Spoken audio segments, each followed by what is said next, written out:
दोस्तों नमस्कार। President Trump ने मोदी साहब को खुली चुनौती दे दी। आपने देखा होगा लगातार पिछले कुछ हफ्तों से प्रेसिडेंट ट्रंप के ये बयान आ रहे थे कि भारत एक डेड इकोनॉमी है। ब्रिक्स के साथ जुड़कर भारत एक समय बर्बाद कर रहा है।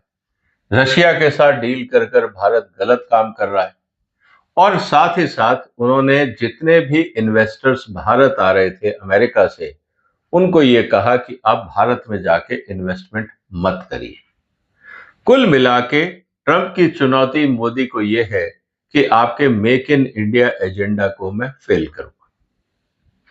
अब आगे क्या होगा? भारत को क्या करना होगा? क्या मोदी साहब इस चुनौती को स्वीकार करेंगे और ये प्रूव करेंगे कि जो वो कह रहे हैं उसका रास्ता मोदी के पास है? आज इसी मुद्दे पर आज हम डिटेल में चर्चा करेंगे, क्योंकि जिस तरह से टैरिफ लगाया गया है दोस्तों, उससे तो ये लगता है कि भाई आने वाले दिनों में अमेरिका के साथ व्यापार तो काफी हद तक कम हो जाएगा। तो हम फिर कहां एक्सपोर्ट करेंगे? फॉरेन एक्सचेंज तो हमको चाहिए, क्योंकि पूरी दुनिया से हमको तेल खरीदना है। उसके लिए तो फॉरेन एक्सचेंज चाहिए। और अगर हम एक्सपोर्ट नहीं करेंगे तो फिर डॉलर की आपूर्ति कैसे होगी? या हम रुपी ट्रेड भी करेंगे तो हम ट्रेड बैलेंस कैसे करेंगे अगर हमने इस चुनौती का जवाब नहीं दिया तो?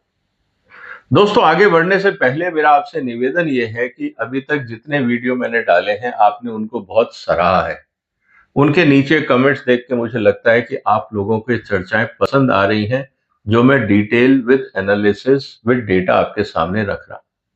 लेकिन एक निवेदन है कि आप इन वीडियो को डिटेल में शेयर भी करिए, लोगों से चर्चा करिए, क्योंकि ये मुद्दे राष्ट्रहित के मुद्दे हैं। अपने ग्रुप्स में शेयर करिए, परिवार में चर्चा करिए, जहां पे भी हो सके इन गंभीर मुद्दों पे चर्चा करिए, ताकि हम सब मिलके इस देश के लिए कोई रास्ता निकाल सके। प्रधानमंत्री जी अपना काम करेंगे, लेकिन हम सबको भी अपना रोल प्ले करना है। तो सबसे इंपॉर्टेंट बात यह है दोस्तों कि ये जो मुद्दा है ये गंभीर है। आगे बढ़ने से पहले एक बार और निवेदन कि इस चैनल को सपोर्ट करें और सब्सक्राइब भी करें।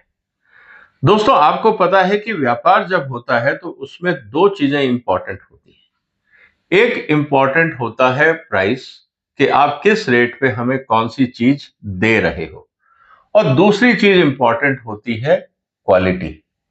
हम प्राइस तो नेगोशिएट कर सकते हैं, लेकिन कानूनी रूप से आप क्वालिटी नेगोशिएट नहीं कर पाते। मिनिमम क्वालिटी स्टैंडर्ड तो कानून में डिफाइंड है, और हायर स्टैंडर्ड मार्केट डिफाइन करता है। जब आप प्रीमियम चार्ज करना चाहते हैं या जो दाम आप मांगते हैं, सामने वाला व्यक्ति भी उसके हिसाब से, कीमत के हिसाब से जो है वो क्वालिटी चाहता है।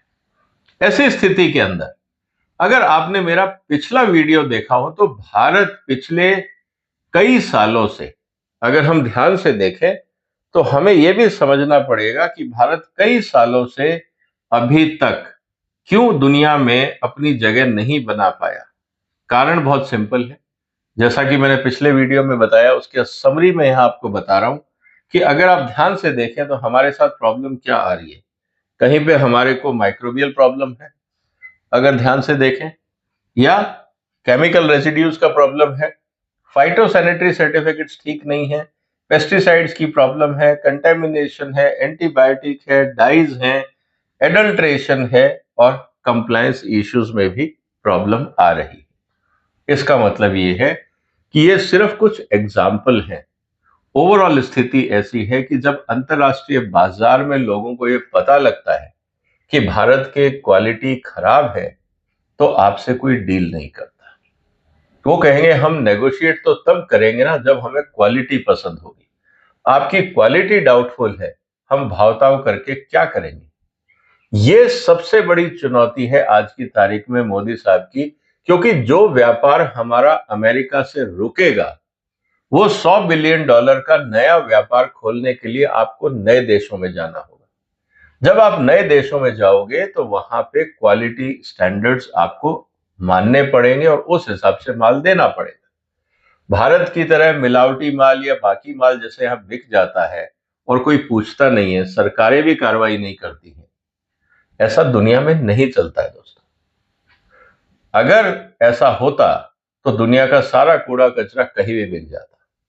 लेकिन आज चुनौती इस बात की है कि अगर भारत को आगे बढ़ना है तो क्वालिटी पे ध्यान देना ही पड़ेगा। दूसरी जो चिंता की बात है दोस्तों कि जब क्वालिटी में भारत से जब हम एक्सपोर्ट करते हैं तो दुनिया भर के सर्टिफिकेशन है, दुनिया भर के क्वालिटी नॉर्म्स है, आईएसओ है, एसएफ है, गुड मैन्युफैक्चरिंग प्रैक्टिसेस का है, होल लॉट ऑफ जिस कंट्री का जो नॉर्म है वो हम फॉलो करते हैं, उसकी टेस्टिंग की जाती है। जब वो प्रोडक्ट अप्रूव होता है तब हम उसको विदेश भेजते हैं, और जब वो विदेश जाता है तो वहां पे जाके भी वो रिजेक्ट हो जाता है।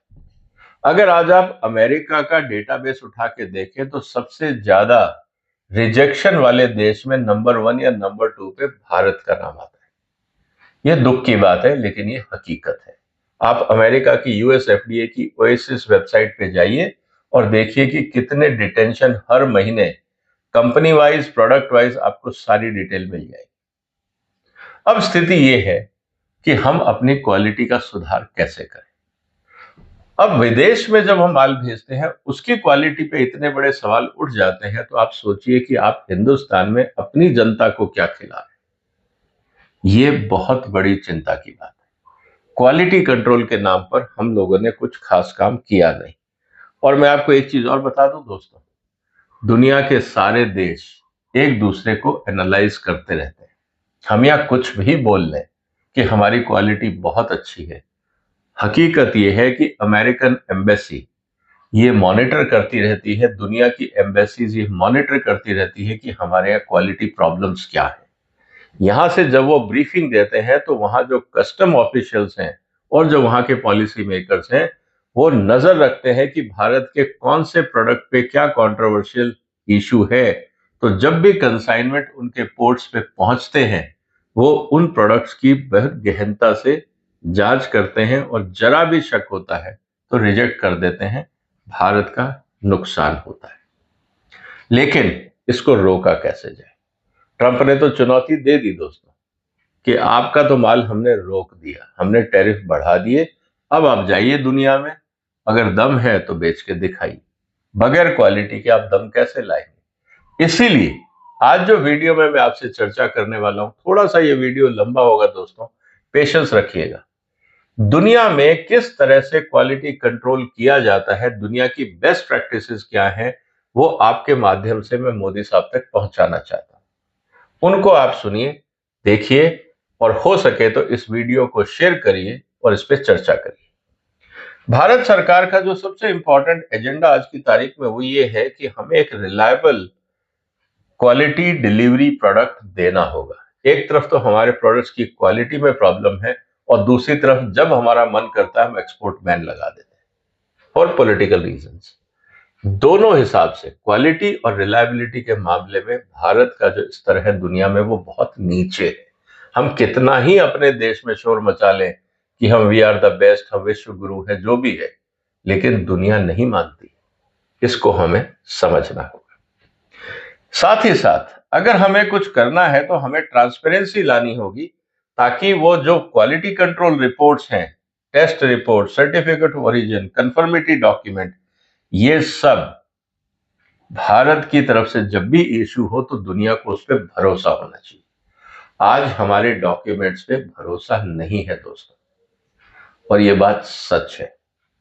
अगर आप मेरे से पूछे तो मैं कहूंगा कि बाजार में आईएसओ 9000, एसएफ, जो भी सर्टिफिकेशन आपको एक्सपोर्ट्स के लिए चाहिए, 10-15 हजार में हजारों कंपनियां ऐसी मिल जाएंगी जो आपको सर्टिफिकेट बेच देंगी। जबकि इसका काम होना चाहिए, सिस्टम बने, प्रॉपर ऑडिट हो, जब आप उसका कंप्लायंस करें उसके बाद ये सर्टिफिकेट मिलने चाहिए। लेकिन हिंदुस्तान में हम लोगों ने हर सिस्टम का तोड़ निकाल दिया है कि इस सिस्टम को कैसे बाईपास करना है, इसमें हम लोगों ने महारत हासिल कर ली। खामियाजा क्या है कि 1950 से लेकर 2025 तक वर्ल्ड ट्रेड इतना बढ़ गया है, लेकिन हम दोस्तों अभी भी दुनिया के ट्रेड का 2% भी नहीं है। कहने को हम दुनिया के 16% हैं, लेकिन हमारी काबिलियत के हिसाब से हम 2% भी नहीं है। ये क्या बताता है? ये यही बताता है कि हम लोग सीरियस नहीं। तो अब सरकार को करना क्या चाहिए? हमारे यहाँ बहुत सारी एजेंसीज हैं, मेरा निवेदन है मोदी साहब से कि जिस तरह से आपने टेररिज्म को कंट्रोल करने के लिए नेशनल इन्वेस्टिगेटिंग एजेंसी बनाई, आपने ब्लैक मनी को कंट्रोल करने के लिए, मनी लॉन्ड्रिंग को कंट्रोल करने के लिए ईडी बनाई, इसी तरह से अलग अलग डिपार्टमेंट्स को कंट्रोल करने के लिए आपने एक नेशनल अथॉरिटी बनाई। आज जरूरत है भारत को एक क्वालिटी अथॉरिटी की। जितने अलग अलग डिपार्टमेंट हैं मंत्रालयों में जो भारत में और भारत के बाहर माल भेजते हैं, उनके ऊपर निगरानी के लिए एक अथॉरिटी जरूरी है। क्योंकि अगर आज फूड सेफ्टी अथॉरिटी के खिलाफ कोई कंप्लेंट है, या मिलावटी माल बाजार में मिल रहा है, या हमारा माल जाके रिजेक्ट हो रहा है दुनिया में, उसकी इन्वेस्टिगेशन कौन करेगा? क्योंकि जिन डिपार्टमेंट्स ने सर्टिफिकेट इशू किए हैं वो तो अपने खिलाफ कार्रवाई करेंगे नहीं, वो तो इन्वेस्टिगेशन करेंगे नहीं। इसीलिए मैं कह रहा हूं कि नेशनल एक्सपोर्ट क्वालिटी अथॉरिटी बननी चाहिए, जिसके तहत जितने बाकी डिपार्टमेंट्स हैं वो उसके अंदर रहे, ताकि जब भी कोई कंसाइनमेंट दुनिया में रिजेक्ट होता है भारत का, इस अथॉरिटी की जिम्मेवारी होनी चाहिए कि उस रिजेक्शन के कारण का इन्वेस्टिगेशन करे।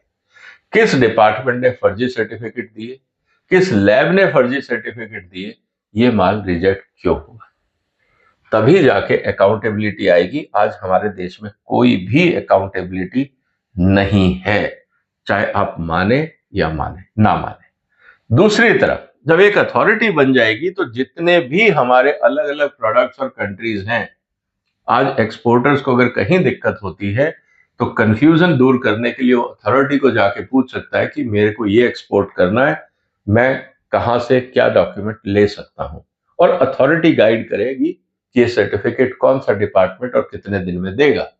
नहीं तो अलग अलग डिपार्टमेंट में जाइए, लोग रिश्वत देते हैं और सर्टिफिकेट खरीदते हैं, रिजेक्टेड माल के भी सर्टिफिकेट मिल जाते हैं। ये हकीकत है, दुनिया जानती है कि डिपार्टमेंट्स को कैसे मैनेज किया जाता है। दूसरी तरफ बहुत सारी लैब रिपोर्ट्स या डिपार्टमेंट्स जो हैं वो पेपर रिकॉर्ड्स दे देती है।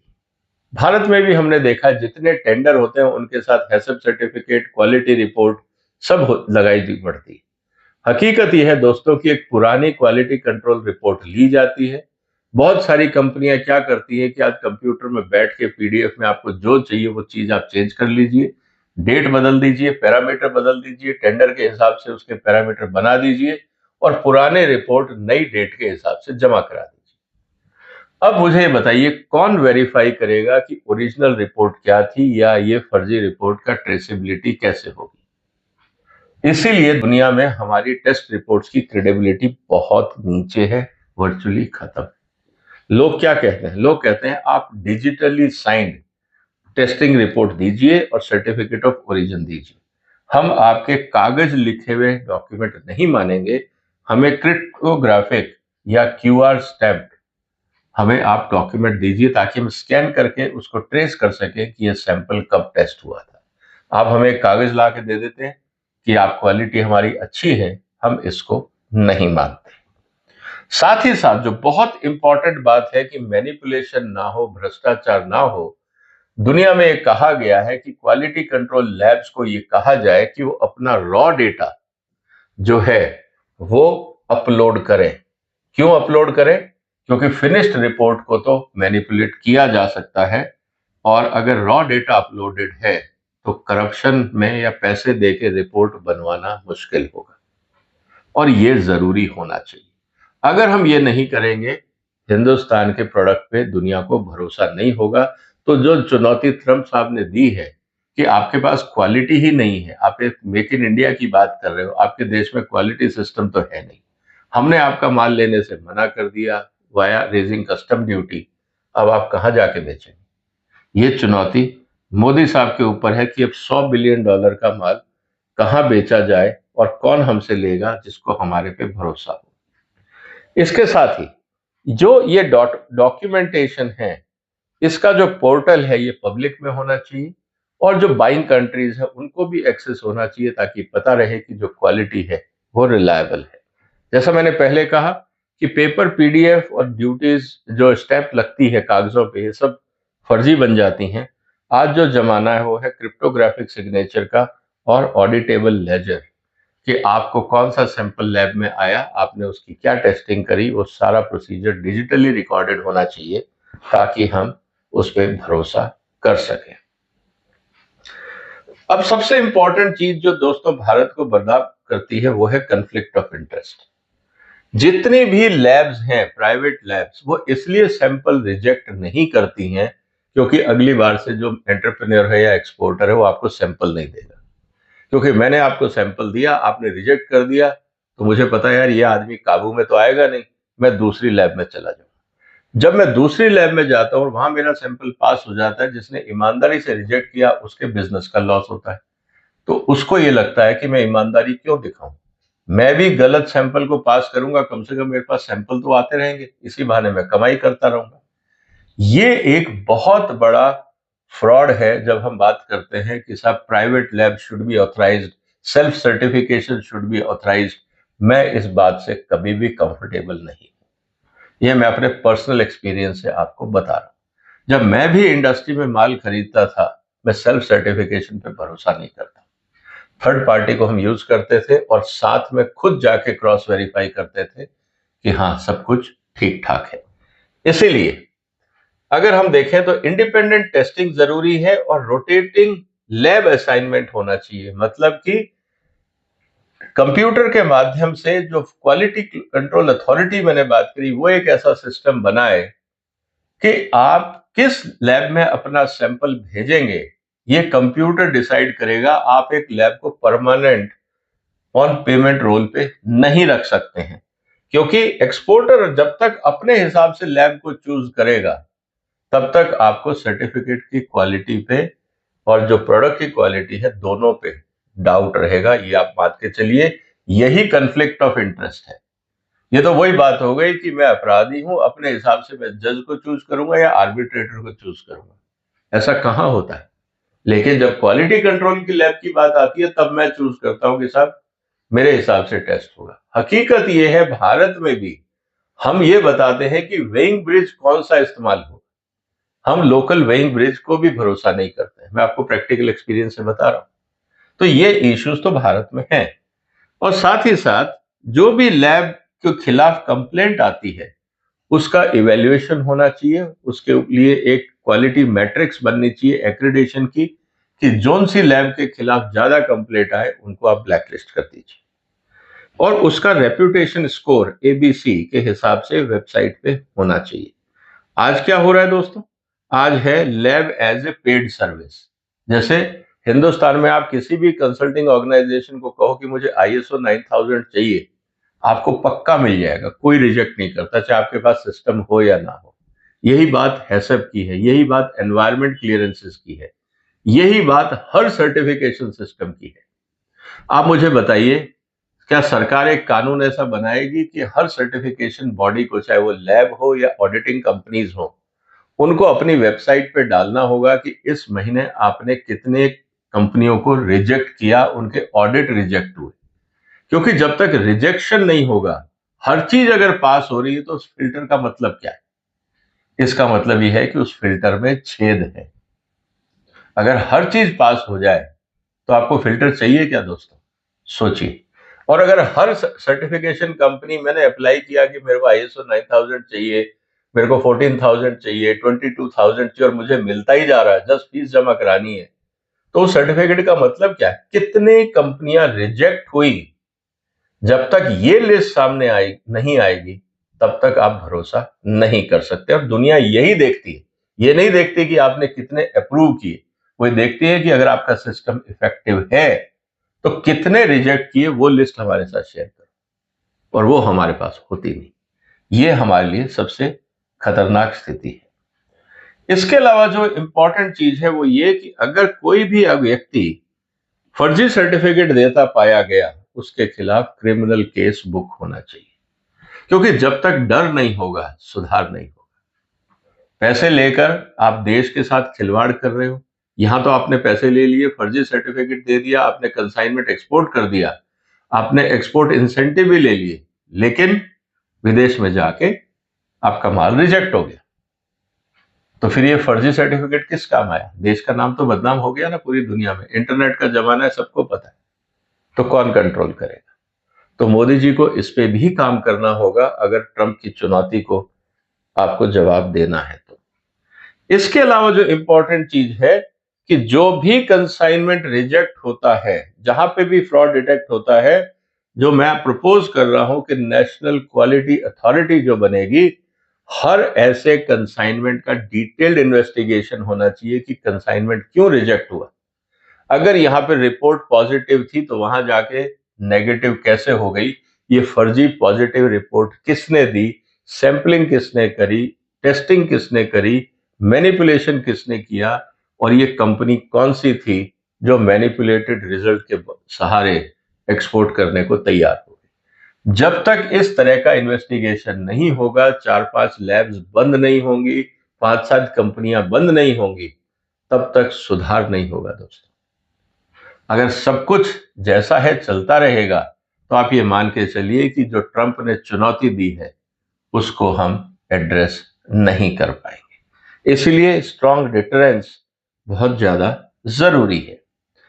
जहां तक बात है ट्रांसपेरेंसी की, मैंने दोस्तों जो एफएसएसएआई के सीईओ हैं, एक बार मैंने उनको ये कहा था कि जब भी आप सैंपल टेस्ट करते हो, अगर वो डिफेक्टिव है तो जनता को तो बताओ, नहीं तो जनता उसी खराब प्रोडक्ट को बाजार में खरीद के खा के बीमार पड़ रही है। आपके पास जानकारी या पब्लिक के साथ शेयर क्यों नहीं करते हैं? तो पता है दोस्तों उनका क्या जवाब था? This is too much transparency. मतलब हमारे अधिकारी ट्रांसपेरेंसी से डरते हैं। वो चाहते ही नहीं जनता को पता लगे कि क्या खराब है और क्या सही है। कारण कारण यह है कि उनको खुद अपने सिस्टम पे भरोसा नहीं।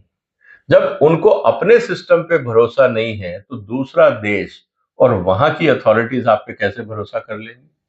तो अगर हमारे प्रोडक्ट वहां रिजेक्ट हो रहे हैं तो इसमें गलत क्या है? और दुनिया अगर हमसे नहीं खरीद रही है, 34 ट्रिलियन डॉलर का बाजार है, हम कुल मिला के 700 बिलियन डॉलर के आसपास बैठे हैं, क्या आपको ताजुब नहीं होता कि इसका कारण क्या है? और ट्रंप जानते हैं इस बात को कि आप इस देश का अगर रास्ता बंद कर दोगे तो इनको दूसरा रास्ता ढूंढने में कई साल लग जाएंगे, क्योंकि इनके यहाँ सिस्टम ही नहीं है। जो सिस्टम ये बोलते हैं वो इजीली मैनिपुलेटेड है, इस बात को भी वो समझते हैं। और ये बात आप जाके एम्बेसीज के ऑफिशियल्स को पूछो, वो आपको खुल के बताएंगे। जब वो हमारे साथ बता सकते हैं तो क्या अपने देश की जनता को या वहां के अधिकारियों को नहीं बताते होंगे कि किस किस तरह की क्या क्या क्वालिटी कंट्रोल करने चाहिए? इसीलिए rejection by lab and sector wise audit जरूरी है कि कौन सी लैब में क्या गड़बड़ हो रही है, उन पे ताला लगना चाहिए, और किन सेक्टर्स में प्रॉब्लम ज्यादा है उनको एड्रेस करने के लिए वहां के किसानों को, लोगों को, इंडस्ट्री को ट्रेनिंग अगर देनी है तो उसको भी करना पड़ेगा। साथ ही साथ अगर आपका सिस्टम क्रेडिबल है तो आपको इंटरनेशनल बायर्स के लिए इंटरनेशनल ऑडिटर्स भी लाके अपने सिस्टम को वैलिडेट कराना चाहिए। जो भी हमारी क्वालिटी कंट्रोल अथॉरिटी की रिपोर्ट्स है उसको सार्वजनिक करिए। जिन कंपनियों को आपने ब्लैक लिस्ट किया, इसको सार्वजनिक करना जरूरी है। जब तक आप ब्लैक लिस्ट की रिपोर्ट जनता के बीच में नहीं रखेंगे, भरोसा नहीं होगा। इसका मतलब यह है कि सिस्टम काम कर रहा है और चोर पकड़े गए। अगर सब कुछ ही पास होता रहेगा तो दोस्तों भरोसे की जरूरत ही नहीं है। और बायर वेरिफिकेशन सर्विस भी होनी चाहिए ताकि भरोसा बना रहे। इससे यह होगा कि दोनों तरफ से जो डबल टेस्टिंग की हमेशा टेंशन रहती है कि भारत का माल तो हमने टेस्ट कर दिया, वहां कंट्रीज हमारी टेस्ट रिपोर्ट्स को मानती नहीं है, फिर दोबारा टेस्टिंग होती है, टाइम लगता है, टाइम लैग होता है, डैमेजेस लगते हैं, बाकी कॉस्ट लगती है, ये सब हमारे एक्सपोर्टर्स को देनी पड़ती है। क्यों? क्योंकि दुनिया को हमारे सिस्टम पे भरोसा नहीं। तो क्या मोदी जी एक ऐसा सिस्टम बनाएंगे कम से कम भारत के अंदर क्वालिटी पे लोगों को शक ना हो? क्योंकि आज आप बात कर रहे हो अंतरराष्ट्रीय बाजार की। ट्रंप ने तो साफ कह दिया कि आपको जहां बाजार ढूंढना है ढूंढ लो, लेकिन लोग प्राइस तो नेगोशिएट करेंगे, क्वालिटी कौन नेगोशिएट करेगा? क्या आप ये कह सकते हैं कि हमारे किसान छोटे हैं इसलिए आप ज्यादा पेस्टिसाइड खाओ, या हमारे किसान अनपढ़ हैं उनको पता नहीं एंटीबायोटिक कैसे यूज किया जाता है, थोड़ा बहुत रेजिड्यू आप खा लो? आप ये क्या आर्ग्यूमेंट दे सकते हो?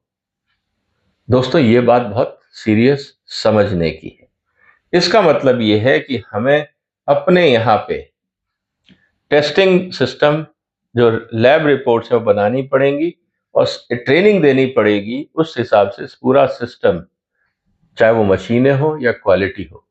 मैं आपको एक इस किस्सा सुनाता हूं दोस्तों। 2006 में चाइना का माल बहुत रिजेक्ट होता था। चाइना ने क्या किया कि अपने देश में क्वालिटी स्ट्रेटेजी पे एक डॉक्यूमेंट लॉन्च किया और ये एक वर्ल्ड बैंक के साथ उन्होंने मीटिंग करी थी। भारत की तरफ से मुझे भी बुलाया गया था। जब हम लोगों ने वहां चर्चा करी तब ये पता लगा कि चाइना ने ये कसम खा ली कि भैया हमारा नाम बहुत बदनाम हो गया, अब हमें इसको सुधारना होगा। राष्ट्रपति से लेकर हर डिपार्टमेंट को ये आदेश दिए गए कि आपके डिपार्टमेंट में किसी भी तरह की क्वालिटी प्रॉब्लम्स नहीं आनी चाहिए, नहीं तो इससे हमारा एक्सपोर्ट खराब होता है, नाम खराब होता है, और जो लोग कॉर्नर कटिंग करते हैं उनको सजा दी जाए। आपको पता है वहां का जो फूड सेफ्टी डायरेक्टर था उसको चाइना ने फांसी दे दी, क्योंकि वो पैसे लेके फर्जी सर्टिफिकेट इशू करता था। एक और कंपनी थी जिसने मिलावट करके मेलामाइन मिला के बच्चों के फूड में एक्सपोर्ट किया, उसकी लेडी मालिक थी, उसको भी कैपिटल पनिशमेंट मिला, मौत की सजा मिली। कहने का मतलब यह है कि जब सरकार इतनी स्ट्रिक्ट हो गई कि लोगों को पता लगा कि भैया अब ये 2 नंबर का काम बहुत मुश्किल है, पकड़े गए तो जान जा सकती है, तो सुधार बहुत तेजी से शुरू हुआ। आज हम देख रहे हैं चाइना कहां पहुंच गया। तो भारत को भी सख्ती उठानी पड़ेगी। हम ये कहें कि नहीं सब कुछ ठीक है तो फिर आप ट्रंप के चैलेंज का मुकाबला कर नहीं सकते। और सबसे इंपॉर्टेंट बात, अगर मान लीजिए कोई कंपनी शिकायत करती है कि साहब आपके अधिकारी आके पैसे मांगते हैं, उसकी जांच कौन करेगा? और ये क्या गारंटी है कि मेरा लाइसेंस कैंसिल नहीं होगा, मेरे खिलाफ वो डिपार्टमेंट कार्रवाई नहीं करेगा?